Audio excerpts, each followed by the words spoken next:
Señores, están robando a dos manos y el presidente es el principal responsable. Yo no sé si es que no tiene cerebro o simple y sencillamente es parte de la perversidad política. Todos los años estamos trabajando cojo con un 50% del presupuesto, 23% se lo roban y 26% se lo mandan para los tenedores de esa deuda. El presidente ha sido, yo creo que el presidente más embustero que nosotros hemos tenido en la historia de la República Dominicana. Wow. A él no le crece la nariz como Pinocho porque no la tiene hecha de madera y porque es un cuento de hadas. Primero es que Alejandro Fernández, lo digo yo responsablemente, es un difamador y un charlatán que dijo que yo me había robado $5 millones en una transacción con el BNB, cuando yo perdí un bojote cuarto, más de $1,5 millones perdí yo en esa transacción, pero fueron tan malos cuando yo me metí en política, que ellos me demandaron sobre ese caso en Miami, y allá en Miami, en Estados Unidos, y el caso lo desestimaron por completo por falta de pruebas, por falta de evidencia. Y el ex candidato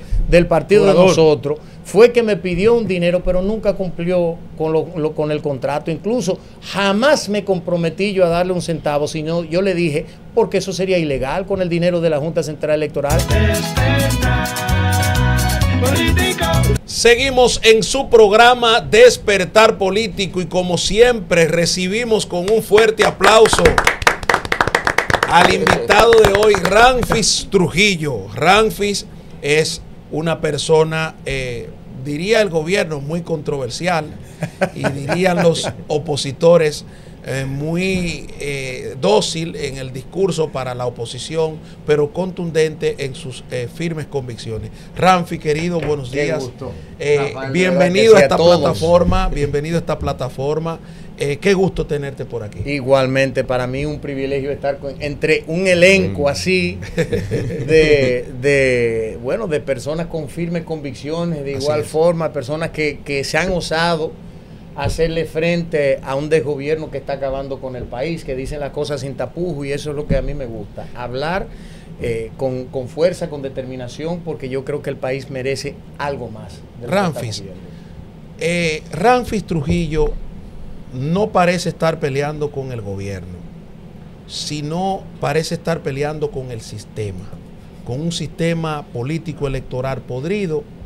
Y lo digo así porque hemos visto la lucha incansable que has tenido para poder ser candidato presidencial, poder establecer un partido, poder estructurar lo que es una organización política.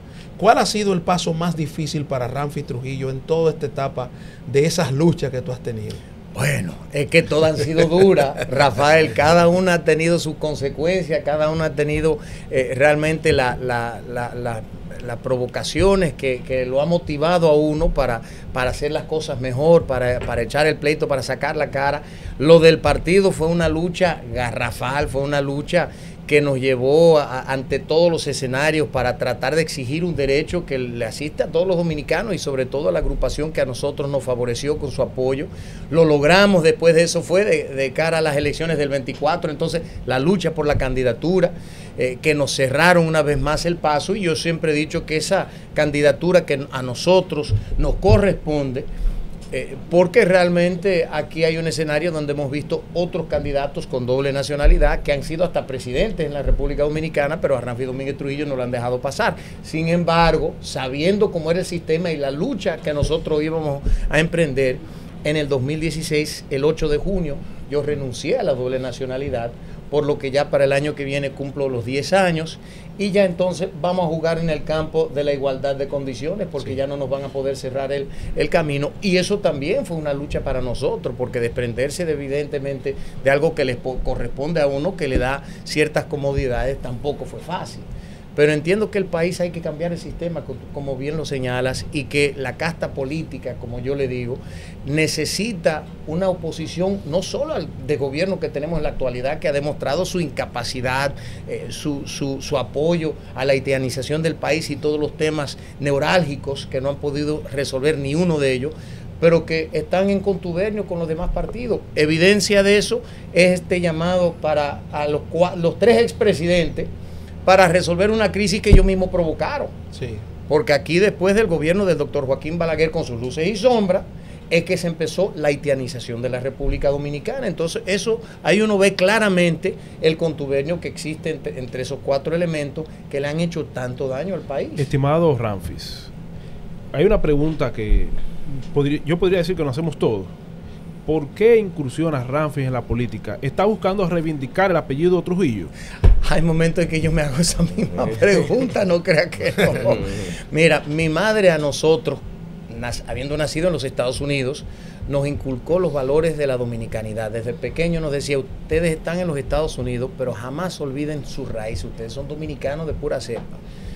Prueba de eso es que yo hablo como dominicano. Yo me crié 30 años sin pisar tierra dominicana y vivir como hago yo aquí desde el 2003. Yo como arroz, habichuela, aguacate, los 3 golpes. Aplatanado. Aplatanado completamente, así me criaron. Entonces yo llego aquí bajo los auspicios del gobierno de Hipólito Mejía, que es primo hermano de mi papá, nos abre la puerta, nos quita el impedimento de entrada y hago yo vida social. Yo me enamoré de este país en ese momento, porque creo que la gente que son obligadas a vivir fuera del país, como es la comunidad de dominicanos en el exterior, creo que nos aferramos más al país y a los símbolos y a los valores que los que viven aquí, que lo tomamos por sentado porque ya estamos aquí. Sí. Pero nosotros lo sentimos y queremos estar aquí. Cuando yo llego aquí me enamoro del país y veo cómo hacen las cosas al revés, cosas que ya uno dice, pero señores, pero ¿y por qué ustedes no hacen esto así? Cosas axiomáticas. Y ahí poco a poco ese enfrentamiento al sistema se convierte en un proyecto para no político. perder el hilo en esa misma línea, usted en la diáspora, y mucha gente le critica, sí es bueno, porque se fueron con el bojote cuarto del erario público. ¿Qué hay de cierto en eso? ¿Se fueron sin nada? Lo mejor de eso es que la desclasificación de los documentos de la CIA recientemente tienen un documento muy importante que corrobora lo que dice mi madre en su libro, y es que la fortuna de Trujillo quedó aquí en la República Dominicana, quedó asignada a una fundación que se llamaba la Fundación San Rafael, y que después de la salida de la familia lo cogieron, lo descuartizaron y 3 o 4 familias hoy honorables se quedaron con todo. Esa es la realidad. No dicho por la familia, dicho por los propios documentos de la CIA, específicamente un documento que le fue entregado al presidente Kennedy explicando qué iba a pasar con toda la fortuna de Trujillo. Las últimas empresas la vendió Leonel Fernández en su gobierno. Y así nosotros hemos visto que todo lo que quedó aquí, todas las propiedades, todo quedó aquí. Yo siempre justifico, discúlpame Norisbel para darte paso, yo siempre justifico en un análisis histórico que la primera manifestación de una extinción de dominio, de una ejecución de la ley de extinción de dominio aún no existiera, fue con la muerte de Trujillo, porque todos los bienes de Trujillo pasaron a, entre comillas, al Estado Dominicano, y después vino entonces el reparto. Adelante, Norisbel. No, que como me gusta que hablemos claro. Ajá. ¿Cuáles son esas familias honorables que usted dice que se quedaron con ese patrimonio de los Trujillo? Mira, hay que investigar profundamente. Sí le puedo decir que los Vicini, sin lugar a duda, que se han quedado, se han apoderado de una gran parte del país, fueron una de las familias que grandemente beneficiados. Los Bonetti, que se quedaron con la manicera y otras cosas más. Los Ornecuacú, que se quedó con el periódico El Caribe, y así sucesivamente podemos ir. Ahí hay un reporte que hizo Tirso Rivera, un gran contable, en junio del 1961, donde en ese reporte él desglosa todas las propiedades, las empresas, todo, que eran de Trujillo, de la familia, de los allegados, de lo que fuera.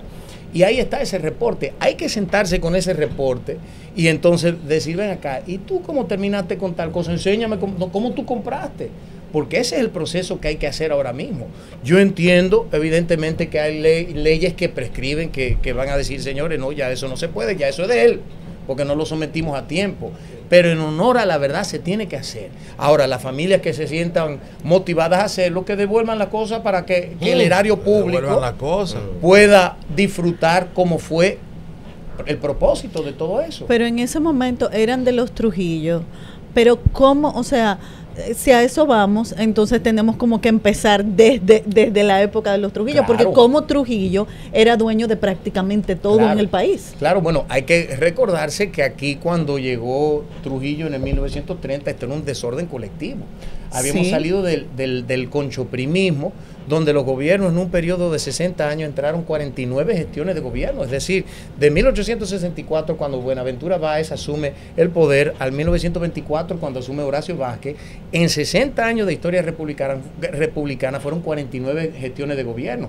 Trujillo llega y empieza a construir empresas. Yo diría que la crisis más aguda de todo esto fue en el año 1900, a principios del siglo pasado, 1900 a 1905, porque en el gobierno, en 1903 tuvimos 3 gobiernos en un año. 3 gobiernos, así mismito fue. Había gobiernos que duraban 2 meses, 3 meses. Mira, usted sabe que todos los gobiernos tienen luces y sombras. Correcto. Y una de las cosas más importantes sería que las luces sean más que las sombras.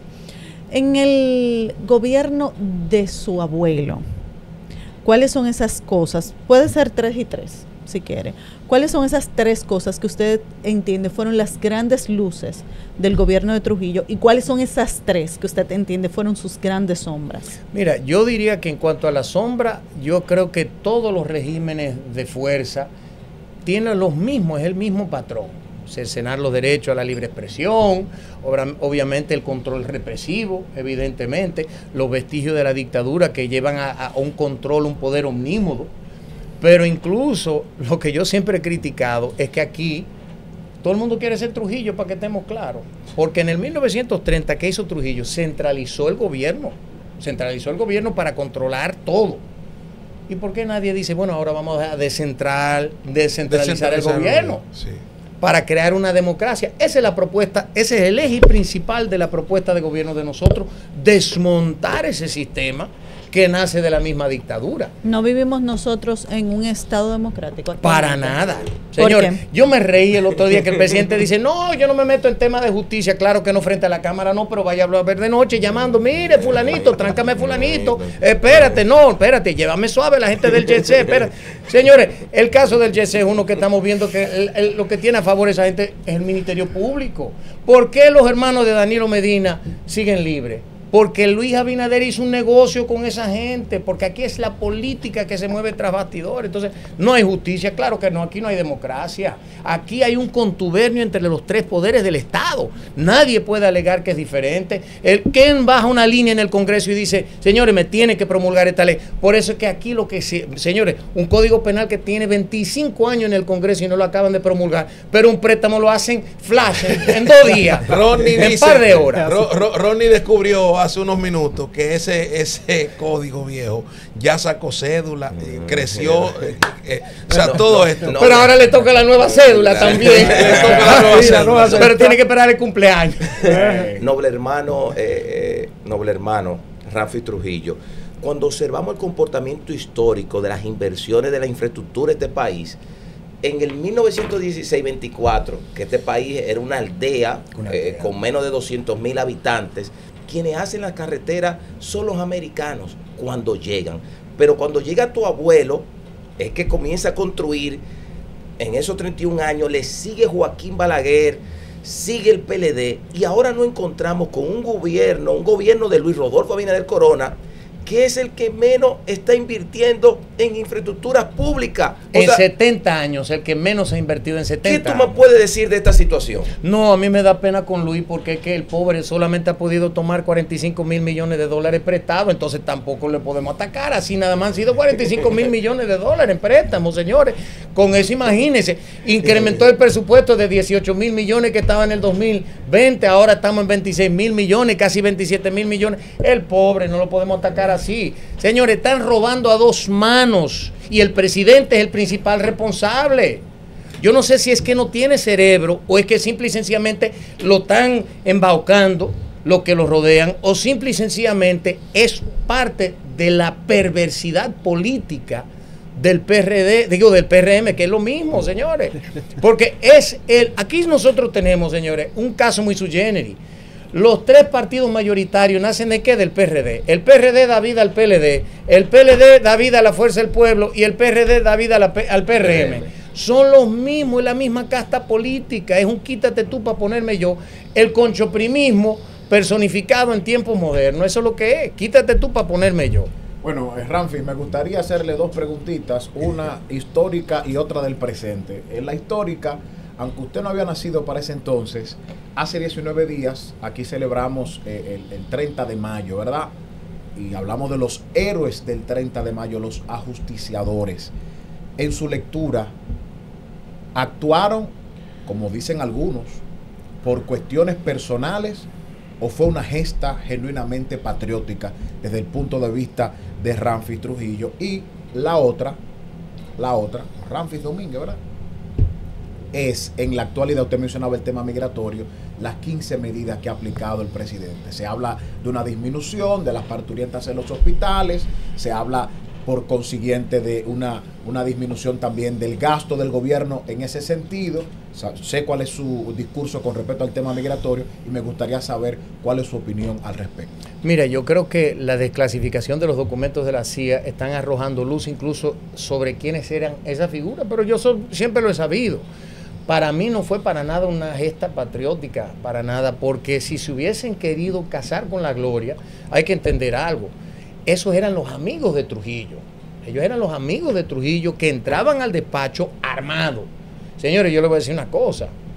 El que entra a mi despacho, que no soy nadie, simplemente el presidente de un partido, el que entra armado, porque en política uno tiene que andar armado, claro. El que entra a mi despacho con su arma en mano es porque son de mi entera confianza. Claro. Ahora, si yo quiero acabar con el monstruo de Trujillo y casarme con la gloria, hermano, entre al despacho, dele 3 plomazos a Trujillo, mátelo, usted sabe que lo van a acribillar, pero se casa con la gloria.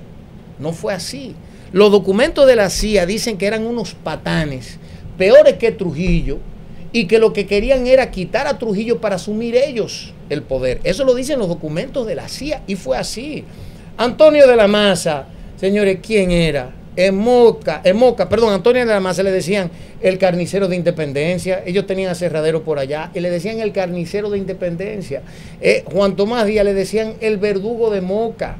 Juan Tomás Díaz fue tan malévolo que le dejó embarazada la hija de su hermano, Chana, cuando se fue a dar un tour por el país y se tuvieron que casar. Por eso es que los hijos de ellos son Díaz Díaz, con su propia sobrina.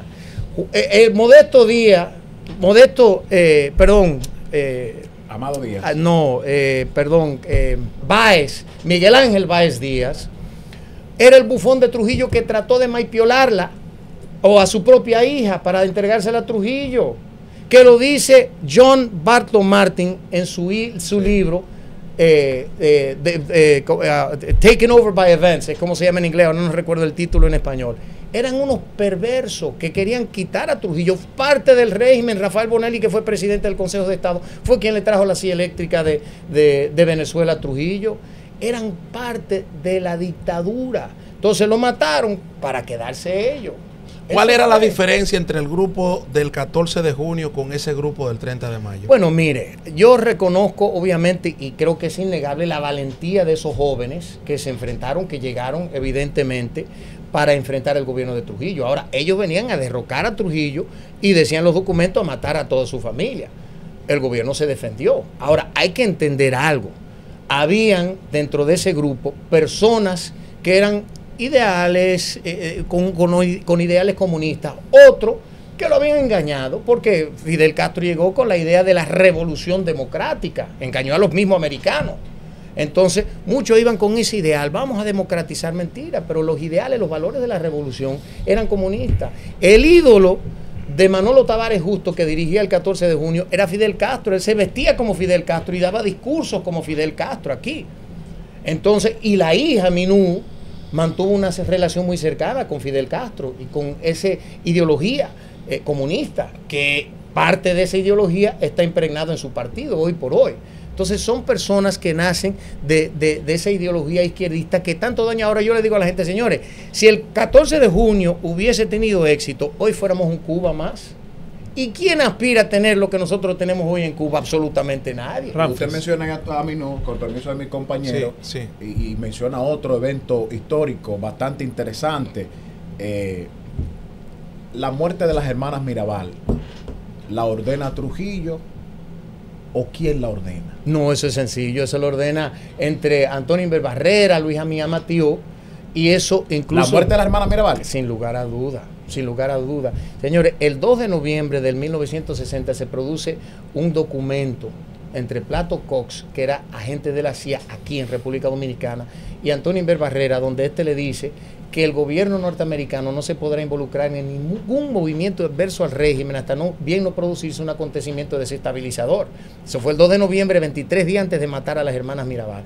Y el 23 de diciembre, casi al mes, hay otro documento donde el gobierno aprueba la suplantación de Trujillo con Pupo Román Fernández, que era secretario de la Fuerza Armada. ¿Y qué procuraban ellos con esa jugada entonces? Desestabilizar el gobierno. Señores, Trujillo sabía perfectamente lo que le iba a acarrear, ese nefasto hecho. Ahora, lo que yo siempre he dicho, para mí son heroínas. Los haya matado Trujillo o las hayan matado los que se oponían o querían derrocar a Trujillo, son heroínas porque murieron víctimas de ese momento histórico, sin lugar a dudas, y se enfrentaron al gobierno. Se empantalonaron y se enfrentaron al gobierno. Eso no le quita nada. Ahora las utilizaron a ella como blanco para llamar al repudio internacional. Pero, perdón. Vamos a ver. Perdón. O sea, usted me quiere decir que todas esas muertes, que todas esas personas que metían en la cárcel de la 40, que toda esa situación que fue provocada, o sea, no fue por Trujillo, porque realmente, entonces la historia está totalmente desvirtuada. No, según es que lo que usted está diciendo. La historia está totalmente desvirtuada, pero yo no me estoy refiriendo a la 40, yo me estoy refiriendo a un caso específico de las hermanas Mirabal. Porque tenemos que entender, señores, en junio de 1960, un error de Trujillo mandar al atentado en contra de Rómulo Betancourt, fallido. Exacto. En agosto de ese mismo año, ¿qué hace la OEA? Sancionan a la República Dominicana y Trujillo, ¿qué empieza a hacer? Limpiar su imagen, mandar un bojote cuarto a Estados Unidos para limpiar su imagen.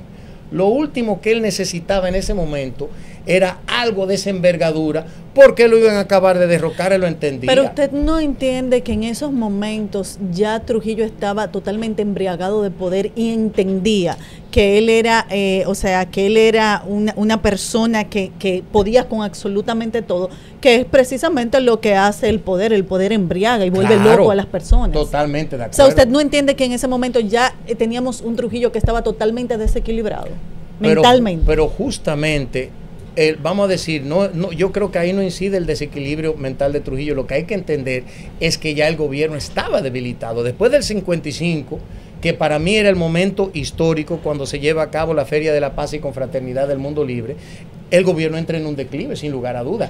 Tanto así es la debilidad que a Trujillo, después de 31 años, logran matarlo. Con eso le digo yo que ya el poder lo estaba perdiendo, porque tenía disidencia dentro de su gobierno. Y ese acto, ese gesto en contra de esas tres damas, demuestra justamente eso, la debilidad del régimen de Trujillo, que dentro del marco de su gobierno pueden realizar semejante barbarie. Y una de las debilidades fue que quienes mataron a Trujillo fueron sus amigos. Correcto, peor aún, que incluso cuando le lleva la tirilla Villía, que le decían García Urbáez, que es el papá de Angelita de Vargas, él dice, no, pero Juan Tomás Díaz, imposible. Juan Tomás y Negro Trujillo eran compadres, compartían todos los fines de semana, eran sus íntimos amigos. Antonio Inver Barrera era empleado de un hermano de mi abuela, Ramfi, de Paco Trujillo, Paco Martínez. Por eso entonces se provoca aprobar una ley para que no se mencione a Trujillo, para que no se mencione esa virtud, porque los defectos ya estamos diseñándolo, destacándolo. Ahora se crea una ley donde no se puede mencionar a Trujillo por ninguna parte. En términos favorables. Que es la ley 5880-62, que quien la promulga es el Consejo de Estado bajo el mandato de Rafael Bonelli, justamente siendo él culpable de llevarle la silla eléctrica que se utilizó en la 40. Fue Rafael Bonelli. Entonces llegan todos, empiezan a detutanar el robo más ciclópeo de la historia y dicen, espérate, vamos a pasar una ley para que no se pueda hablar favorablemente de Trujillo, pero sí acabar con él. Y ahí voy yo en cuanto a las luces, que no concluí esa pregunta, que es lo siguiente, señores, nosotros fuimos el tercer país en pagar la deuda externa. Aquí se construyeron cerca de 5.000 escuelas, aquí se construyeron 350 puentes por todo el país que siguen en pie. Aquí se construyeron... Aunque dice la directora, disculpa que le interrumpa, del Museo de la Resistencia, que realmente no se pagó la deuda externa, sino que se nacionalizó simple y llanamente. Bueno, hay que comprender algo. Primero ella tiene que ir a clases de economía para entender que el valor de una divisa es el conjunto de elementos económicos, financieros de un gobierno. Si se nacionaliza esa deuda, de igualmente se lo toman en cuenta porque es una deuda del gobierno propiamente. Y lo que dice la valoración de una divisa es simplemente es la fortaleza del gobierno. Y podemos ver que en ese momento el peso valía más que el dólar norteamericano. Un americano tenía que darle $1.10 para que le dieran un peso. Entonces, eso es absurdo decir que se nacionalizó la deuda. Eso es imposible. Eso no se toma en cuenta así. Hoy por hoy, la divisa dominicana, el peso, que se creó justamente en 1947 después de pagar la deuda externa el 19 de julio, en agosto de ese año se crea el Banco Central y se establece la moneda dominicana. Es una moneda que hoy fluctúa sobre la base de que los empréstitos, por eso es que querían venir aquí a imponer una reforma fiscal en enero, justamente porque los tenedores de la deuda le dijeron ustedes no tienen poder para ya seguir cogiendo préstamos. Ramfis, quería preguntarte de manera rápida. Yo le pedí a mi director un comentario que me hacen en las redes en estos momentos. Yo digo, Dios mío, el pueblo expresando, ojalá gobernara Trujillo. ¿Por qué tú crees que han pasado tantos años? Porque no saben lo que una dictadura. Y la gente sigue, quiero pedir al director, sigue queriendo a Trujillo. Es que es sencillo, los que hacen esos comentarios. Ojalá gobernara un Trujillo en República Dominicana. Pero hace 8 minutos me lo acaban de escribir. Es que eso es una voz colectiva en todo el país. Y la juventud es quien lleva esa voz cantante hoy por hoy, porque se han dado cuenta de algo. La gente no pide una dictadura, para que estemos claros. Lo que quieren es orden, disciplina, bienestar. Señores, aquí en el país nosotros vivíamos del campo. El campo hoy por hoy incide en un 5.8% del Producto Interno Bruto. Cuando era un 51%, aquí la canasta básica está en 50,000 pesos, porque le hemos dado la espalda al campo. Aquí hay que retomar el campo, poder comer bien, poder vivir bien, tener igualdad de oportunidades. Entonces la gente está viendo los desaciertos de estos gobiernos, que toditos llegan y a llenarse los bolsillos de cuarto. Dicen, no, así Ramfi, no. Dos cosas. Lo primero es que en nuestra nación se habla mucho de la ascendencia haitiana de diferentes gobernantes, de Lilis, de Balaguer, y Trujillo no escapa a eso, porque recuerdo vagamente que leí un libro de Juan Bosch, que no recuerdo el título, donde él hacía más o menos una genealogía de Trujillo y hablaba de Dillet Chevalier. Entonces, agréganos un poco de luz sobre eso, por favor. Y lo segundo es, ¿has tenido tú, por tu apellido, algún encontronazo? Te han puesto bloqueos en muchos sitios. Es decir, han dicho, no, espérese, usted es nieto del dictador, y te han echado para un lado, por decirlo así llano. Sí. Entonces, mira, nosotros hemos tenido que fajar, yo he pasado de todo, pero cuando tú eres una figura pública tienes que estar preparado para todo, porque de igual forma que me han atacado, a mí me han acogido con mucho cariño, y yo acepto las dos cosas, y yo he tenido enfrentamientos de gente que me han dicho, mira, a mí me pasó esto en el régimen, y yo tengo esa sensibilidad, y me siento a hablar con ellos, y si tengo que pedir disculpas de tú a tú, lo hago. Públicamente yo no lo hago, porque para mí es una aberración aprovecharse de un escenario público para hacer algo tan populista y tan burdo. Yo no soy de eso. Yo hago las cosas cuando yo lo siento de corazón. Pero por el otro lado, en tema de la ascendencia, lo que tuvo mi abuelo, si bien así decirlo, es lo mismo que nosotros tenemos aquí. Porque incluso lo que pasa aquí es que durante la rebelión o el rebelión de Toussaint Louverture y los esclavos haitianos, porque la República de Haití no se funda hasta el 1804. Estamos hablando del rebelión de los haitianos.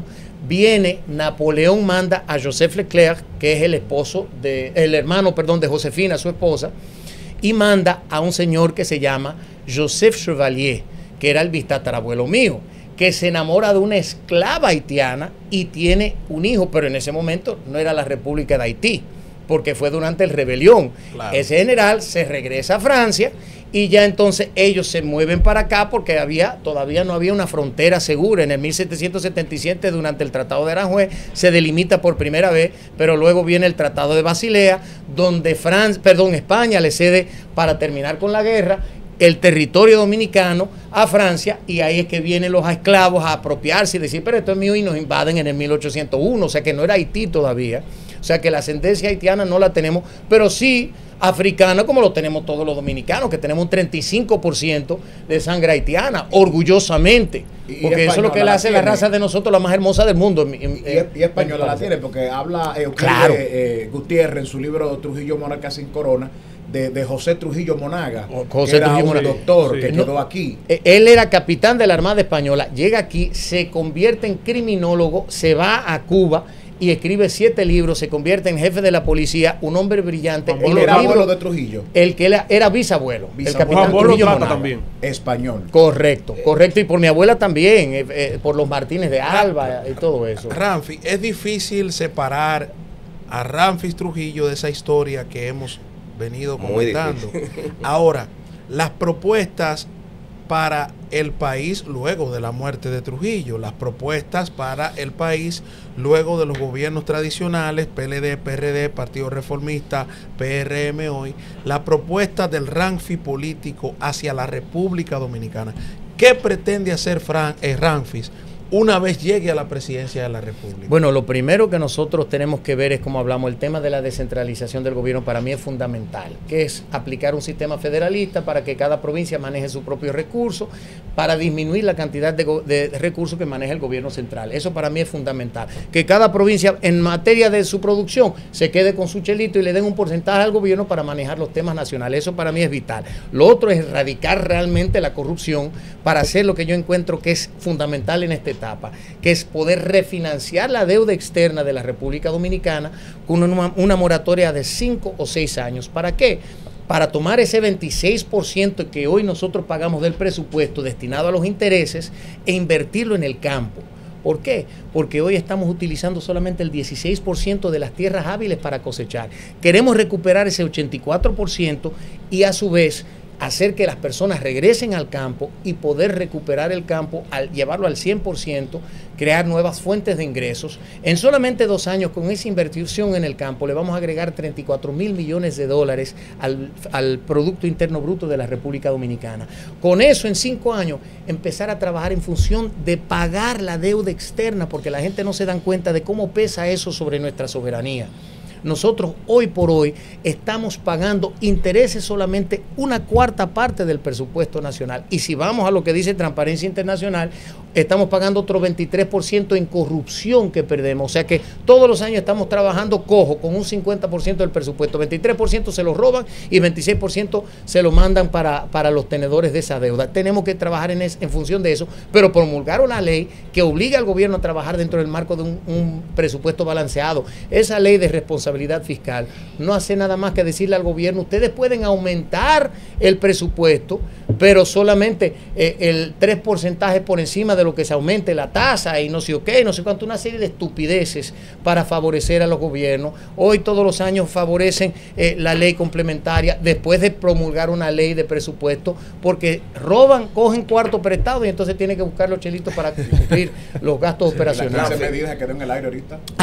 Señores, inocua completamente. El presidente no tiene ninguna intención de resolver eso. Incluso nosotros hicimos un presupuesto que le llevamos al presidente que se llama Plan 27 de febrero, donde nosotros le proponemos 25 puntos que hemos trazado para resolver esa crisis. Entre ellos está el desmonte, porque aquí los del PRM le dicen que aquí no se puede, aquí tenemos que regularizar. Porque nosotros, incluso Omar Fernández dijo, hay que regularizar. ¿Por qué? Porque no quieren enfrentarse a la situación. Aquí hay que desmontar la mano de obra haitiana. ¿Qué he dicho yo? Mínimo tenemos 500,000, 600,000 empleos informales de los ilegales, ¿verdad? Vamos a formalizarlo, esos con dominicanos. ¿Qué vamos a hacer? Ahora el gobierno va a empezar a recibir impuestos, carga impositiva, que es lo que pagamos todos los que trabajamos aquí, ¿verdad? Entonces, que de esa carga impositiva que va a recibir el gobierno, ayuden a las empresas a paliar el aumento salarial. Vamos a ponernos de acuerdo, vamos a ayudar al empresariado aquí, porque queremos también, yo creo en la empresa libre, yo creo en la empresa privada, yo no creo en cómo han hecho esta gente, que fue incrementar la cantidad de empleados de gobierno de 620,000, hoy tenemos casi 740,000, le han agregado 120,000 empleos al gobierno. El protocolo hospitalario, esto de que la parturienta, hay un agente migratorio en los hospitales. Bueno, suena muy bonito para que lo crea el presidente. El presidente ha sido, yo creo que el presidente más embustero que nosotros hemos tenido en la historia de la República Dominicana. Wow. A él no le crece la nariz como Pinocho porque no la tiene hecha de madera y porque es un cuento de hadas. Pero dice que se está aplicando, disminuyó de un 38 a un 19%. No, igual, no, pero señores, aquí la economía está sumamente bien. No Pregúntele al dominicano de la calle. Aquí la delincuencia la han disminuido muchísimo. Pregúntele a la ministra de Interior y Policía. Aquí nosotros no tenemos problemas de deuda. El país es un país perfecto, según el presidente de la República, y estamos resolviendo la crisis haitiana. Aquí todos los problemas, los hospitales están en su mejor momento. SENASA cumpliendo con todo el mundo, le están pagando los medicamentos a todo el mundo. Es el mundo que ellos quieren que nosotros veamos. Ahora, salgan a la calle y pregúntenle al dominicano de a pie qué es lo que está pasando y le van a decir, eso es otra historia. Estimado hermano, quiero irme a la historia. Hace una semana estuve observando una revista muy famosa, la revista Renovación, de un periodista, Julio César Martínez, que tuvo una labor protagónica en el periodismo en los primeros 12 años de Joaquín Balaguer. Me encuentro con un artículo muy importante de Julio César Martínez que habla de la época de Trujillo y de las intenciones que tenía Trujillo de ocupar el territorio haitiano. ¿Qué tú has escuchado de los relatos que te han hecho personas cercanas a tu familia sobre este tema de ese nacionalismo y de la intención de Trujillo con la situación de Haití? Mira, realmente yo creo que la intención de Trujillo no era ocupar Haití, sino hay que entender incluso que quien empezó a ordenar la casa en Haití fue Jean-Claude Duvalier, Papadoc, como le decían. Y evidentemente quien puso a Papadoc en Haití fue Trujillo por medio de sus relaciones con los Estados Unidos. Él entendía claramente lo que yo entiendo hoy, que para nosotros resolver la crisis en Haití y en República Dominicana es reordenando, reconstruyendo Haití. Nosotros no podemos entender que dentro del meollo que ellos hoy por hoy exhiben, vamos a poder resolver esa crisis. Nosotros podemos cerrar la frontera y esa crisis va a seguir. Ahora, él entendía que nosotros teníamos que pacificar el territorio haitiano para nosotros poder disfrutar la paz que nosotros teníamos aquí. Y hay que entender incluso que hasta el 1996 nosotros teníamos la frontera controlada sin la necesidad de tener un muro fronterizo, que yo fui quien propuse ese muro. Porque yo dije, señores, que nosotros necesitamos un muro. Y la gente que me critica, digo yo, pero mire, eso es bíblico, señores. El muro es bíblico. Pero es que la crisis de Haití nos está afectando. Incluso yo le estoy, bueno, no quería, Ángel me va a matar por haber dicho esto, pero le estoy escribiendo una carta al Santo Padre, luego del artículo que salió, donde yo le estoy, claro, yo le estoy explicando la realidad, que esa carta se le va a entregar hoy al nuncio apostólico, la realidad de la República Dominicana, porque aquí nosotros hemos sido irresponsables, los gobiernos no han sacado la cara, no han creado la retórica correcta en el ámbito internacional, han permitido que nos tilden de xenófobos, de antihaitianos, de racistas, en vez de decir, señores, eso no es verdad, la República Dominicana no puede cargar el peso, señores, nosotros tenemos un altísimo nivel de pobreza aquí en la República Dominicana y tenemos que atender a los nuestros primero. Ramfis. Dios. Ese es nuestro deber. Estimado Ramfis, yo tengo que decirte que a mí me gusta tu forma de comunicar. Me encanta. Gracias. La forma que lo haces, que sonríes, a mí me encanta. Pero No. Es el alma. Yo Prepárate, ya te lo conocí. Prepárate, Ramfi. Cuidado, Ramfi, cuidado, no caiga en gancho. Mira, Ramfi. Aquí a mí me gusta hacer las preguntas difíciles. Ajá. Lo que la gente no expresa. Que la Claro. gente quiere saber y yo quiero saber. Claro. Hay una nebulosa que a mí no me ha quedado claro si eso está zanjado. A ti, a usted, escúchame. No, trátame de ti, yo soy muchachito, es la calva Bueno. que me delata, señora. Eso le agrego un par de Aquí, añitos. Alejandro W te tiró unos fuetazos durísimos. Unos líos de unos cuartos, un bojote cuarto, con el BNB, no me acuerdo con qué banco era. Un lío internacional, no sé, Wow. unos millones. Yo no me acuerdo el caso ahora mismo. Y entonces, eso es uno. Eso quedó debidamente zanjado. Y lo otro es, el cobrador dice que tú lo cubiaste. ¿Qué fue lo que pasó ahí? Mira, lo primero es que Alejandro Fernández, lo digo yo responsablemente, es un difamador y un charlatán que dijo que yo me había robado $5 millones en una transacción con el BNB, cuando yo perdí un bojote cuarto, más de $1,5 millones perdí yo en esa transacción, pero fueron tan malos cuando yo me metí en política, que ellos me demandaron sobre ese caso en Miami, y allá en Miami, en Estados Unidos, y el caso lo desestimaron por completo por falta de pruebas, por falta de evidencia. Después de eso me investigó la FBI porque alegaron que me había robado no solo los 5 millones del BNB, pero sino después salieron que yo me robé 5 millones de dólares de dinero de campaña cuando yo sustenté mis propios gastos de campaña, de mis negocios, de mis empresas. Duré yo 3 años y medio bajo la investigación de la FBI, el único político de República Dominicana que es capaz de superar una investigación de 3 años y medio de la FBI en Estados Unidos, y me descargaron en el 2023. No se atrevieron porque se dieron cuenta que todo lo mío ha sido decoroso. Yo manejo la cosa con pulcritud. Y el ex candidato del partido de nosotros fue que me pidió un dinero, pero nunca cumplió con el contrato. Incluso jamás me comprometí yo a darle un centavo, sino yo le dije, porque eso sería ilegal con el dinero de la Junta Central Electoral. Yo le dije, si usted se gasta ese dinero en campaña, nosotros se lo podemos recompensar. Pero ese hombre es maduro. Yo nunca había visto una gente así. Él pensaba que iba a ganar yo no sé con qué, por obra del Espíritu Santo, con la gracia de la calma que él tiene también. No, señor, y no gastó un peso en campaña. No gastó un peso en campaña. Ramfi, ya usted tiene su partido, pero ahora el Tribunal Constitucional ha emitido una sentencia que vimos en principio que todo el mundo le marchó en contra, pero de buenas a primeras se está respaldando un proyecto de ley que ha enviado la Junta Central Electoral con esa facultad, esa iniciativa, ¿verdad?, legislativa que tiene en materias electorales, que es su competencia. ¿Cuál es su opinión de las candidaturas independientes, que si bien usted no hubiese tenido la oportunidad de organizar un partido luego de todas las trabas, hubiese sido una opción las candidaturas independientes? ¿Cómo usted ve eso en la República Dominicana? Mire, nosotros entendemos que la candidatura independiente es algo bueno y válido. E incluso en el 2020 yo me declaré candidato independiente por medio de la ley de régimen electoral en ese momento y su artículo 147, 148 y 149. Yo me agarré de eso. Ahora, ¿cuál es la diferencia, señores? Que en este momento hay personas que han salido a defender la candidatura independiente, que tienen 10 años haciendo política y se quieren agarrar de una candidatura independiente, pero sin la exigencia de que presenten firma. Señores, nosotros tenemos una clase política.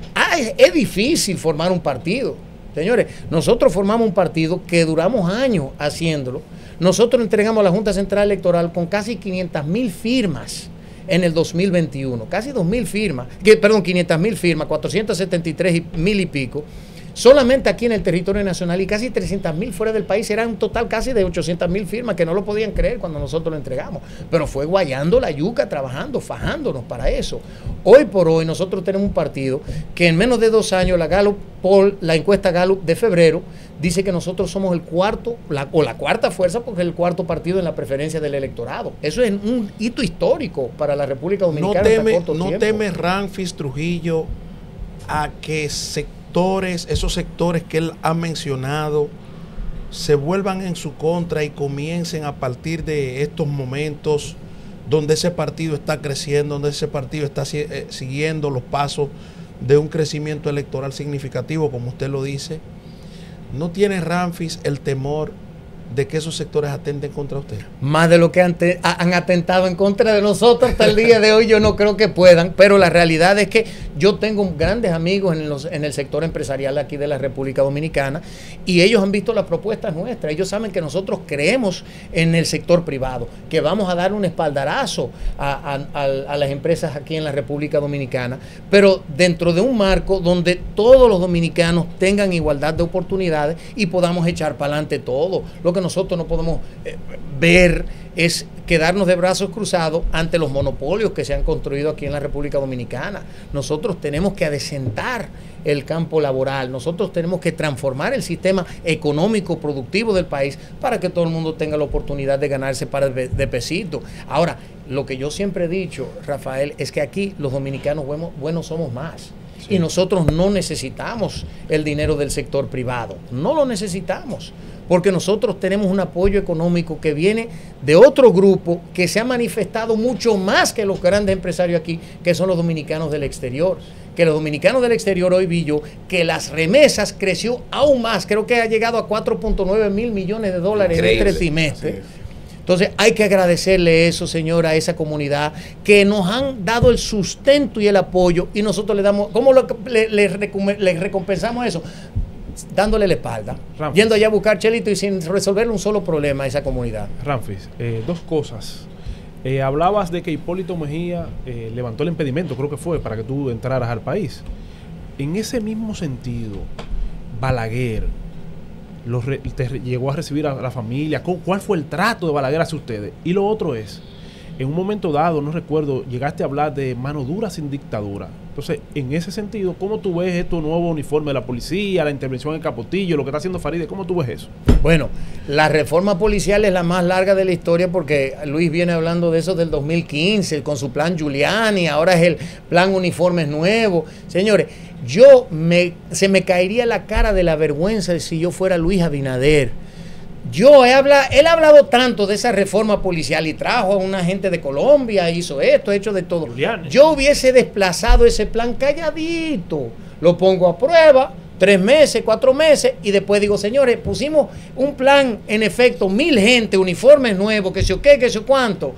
Lo que es bulto, lo que están haciendo para venderle a la ciudadanía, todo lo que ellos hacen es una fanfarria, pan y circo. Miren lo que yo estoy haciendo, al final no resuelven nada, señores. Ya la policía hay que refundarla. Cuando uno ve la cantidad de coroneles, generales envueltos en el tema del narcotráfico, que saben dónde están los puntos de droga, que tráeme esto, que tráeme lo otro, es una decadencia absoluta. Yo mismo decía, hay que reformar la policía. Mentira, señora, hay que refundar la policía ya en la República Dominicana. Estoy llegado a niveles superlativos, ya la corrupción allí dentro. Entonces hay que buscar gente buena, darle capacitación, darle recursos. Señores, un policía tendría que buscarse 3 salarios diferentes para cumplir con la canasta básica solamente que nosotros tenemos hoy.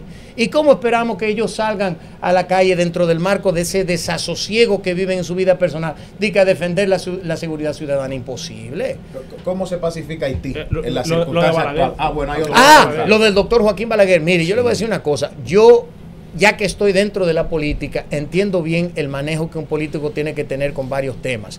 Obviamente, el doctor Joaquín Balaguer sabía que los trujillistas iban a estar con él. ¿Qué tenía que hacer él? Abrazar a los antitrujillistas, claro, buscar la forma, entonces opacar a la familia Trujillo, y yo lo entiendo. Sin embargo, siempre con nosotros fue muy condescendiente. Yo lo vine a ver con 22 añitos en el 1992, justamente para una diligencia que me pidió mi padre que hablara con él, y me trató a cuerpo de rey, como siempre trató a la familia. Me recibió en el palacio, yo un muchachito de 22 años, después me invitó a desayunar a su casa al otro día, que me sentaron como se sentaban todos los militares en la marquesina. A mí me ponen el único civil ahí dentro, y me encontré con el general Hernández Fernández, que después de un cuestionamiento de arriba abajo para tratar de averiguar quién yo era, y yo le decía no, de una forma muy parca, hasta que me dice él, ven acá, ¿y quién tú eres? Y yo le dije, no, yo soy fulanito de tal, y se paró y me saludó militarmente, igual que todos los militares que estaban ahí. O sea, fue un recibimiento. Yo no tengo nada más que agradecimiento para el doctor Joaquín Balaguer como en su comportamiento con la familia, y entiendo las difíciles circunstancias que él tuvo al llegar al poder,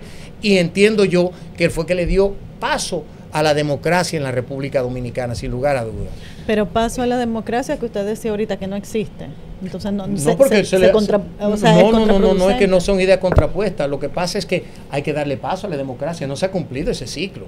Okay. Aquí tenemos rasgos de democracia dentro del funcionamiento, dentro del ejercicio de poder, sin lugar a dudas. Pero ¿hemos cumplido con eso? Para nada, le hemos fallado a la democracia. Tenemos un Estado fallido que no le cumple a la ciudadanía, que no le da la participación. Aquí nosotros tenemos un sistema clientelista donde la gente no votan por conciencia, por ideología, porque este es mejor. Te votan aquí por 500 pesos un picapollo y un poterromo. Eso no es democracia. Sí. Eso es simplemente una compra de un sistema que nosotros vemos con la incidencia del narcotráfico, con la corrupción, con otros poderes, con organismos internacionales, con gobiernos que inciden aquí, falta de educación, toda esa serie de cosas.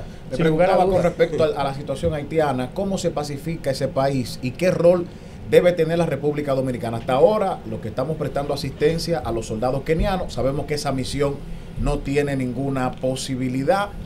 Desde su punto de vista, ¿qué rol debemos jugar nosotros ahí y cómo se pacifica ese país? Aniquilando las bandas, negociando con ellas, ¿de qué manera? Mira, lo primero que nosotros tenemos que ver es desde el punto de vista de la República Dominicana. Nosotros tenemos una crisis que se tiene que resolver, pero esa crisis primero se resuelve aquí. Yo creo que tenemos que resolver la construcción de un muro, no la verja perimetral, que incluso lo han dejado a media, y lo mismo porque se le vio el refajo al presidente cuando establece 15 puntos y dice, ahora nosotros vamos a hacer una licitación para terminar una porción de esa verja. Entonces, tenemos que acabar de construir ese muro ahora. El presidente ha ido a todos los foros internacionales a pedirle, a decirle una plegaria que por favor que aquí, señor, la solución de Haití está en República Dominicana. ¿Cómo? Tenemos que deportar a todos los ilegales haitianos. Al momento que esa crisis que la tenemos nosotros encima, la desplacemos a Haití, ¿qué va a pasar? Ahí usted va a ver que llega Francia, Canadá, Fuerza de Paz de la ONU y van a resolver su lío allá. Después que se produzca un estallido social allá. Claro, claro. Nosotros estamos aliviando la carga de Haití. Nosotros somos simple y sencillamente ese oxígeno que necesitan los malos haitianos que están causando esa situación, entre ellos la clase alta que quiere que toda esa gente migren para acá. Nosotros somos el tanque de oxígeno para esa gente, le estamos dando ese respiro. Una vez que nosotros traslademos esa crisis allá, ahí van a llegar todos los organismos internacionales que hoy vienen aquí a hacer campamentos de haitianos, que hacen obviamente un forcejeo con el gobierno y le dicen, mira, coge un dinerito, pero ábreme la frontera.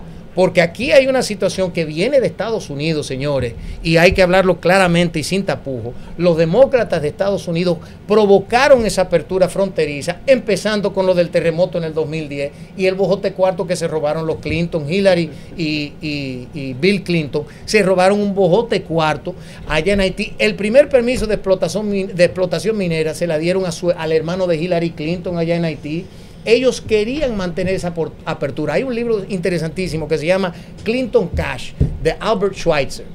Ahí él desglosa todos los malabares de los Clinton allá en Haití. Y acuérdense que Clinton incidió en la victoria de Obama, Obama incidió en la victoria de Biden, y así sucesivamente. Ellos han ido provocando esa apertura fronteriza. Ahora tenemos un cambio radical en la política de Estados Unidos, y el secretario de Estado de Estados Unidos vino aquí y le dijo al presidente, deporten, nosotros lo vamos a apoyar, deporten. Porque yo sé bien cuál fue esa conversación que ellos sostuvieron. Nosotros le vamos a apoyar en sus decisiones migratorias. Hagan lo que tengan que hacer. O sea, que hay que aprovechar este momento. Claro, señores, la coyuntura histórica perfecta. Ramfi, darte las gracias, hermano, por estar aquí. ¿Se acabó? Sí.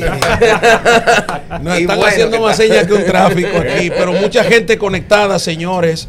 Mucha gente conectada en el día de hoy. Esta entrevista se ha disparado.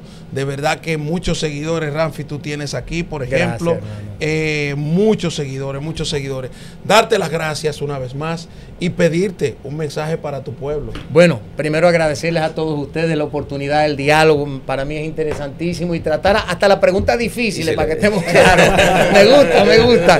No, porque es importante. Esas son inquietudes que tiene la gente y uno tiene que responder. Porque si uno aspira a ser una figura pública, sobre todo aspirando a la presidencia, aunque no estamos a destiempo todavía, pero estamos dentro del marco del trabajo del partido, y uno tiene que someterse al escrutinio público más severo y que la gente lo conozcan a uno, y que uno realmente está tratando de hacer un trabajo en aras de transformar este país y de restaurar el país, que es lo que nosotros necesitamos. De modo que gracias por la oportunidad, y a los dominicanos decirles que aquí tienen su partido, el PED, que está realmente causando estragos. A mí me dijo alguien el otro día, de otro partido, no voy a decir quién, pero fue una alta dirigente del partido, dice, Ramfi, tú estás dando mucha agua de beber. Digo, hace falta. De modo que gracias, Margarita, por eso. Pero bueno, señores, gracias a Dios. Señores, este hombre se ha despedido con un bucapié. Una gran comisión le acompaña, encabezada por el hermano Jorge Puello. Ángel Puello, me va a matar Ángel. Una gran comisión con él, y de verdad, señores, agradecido de haber estado con ustedes. Ramfis Trujillo, candidato presidencial, y un hombre de luces que aborda los temas nacionales en la República Dominicana. Hasta la próxima.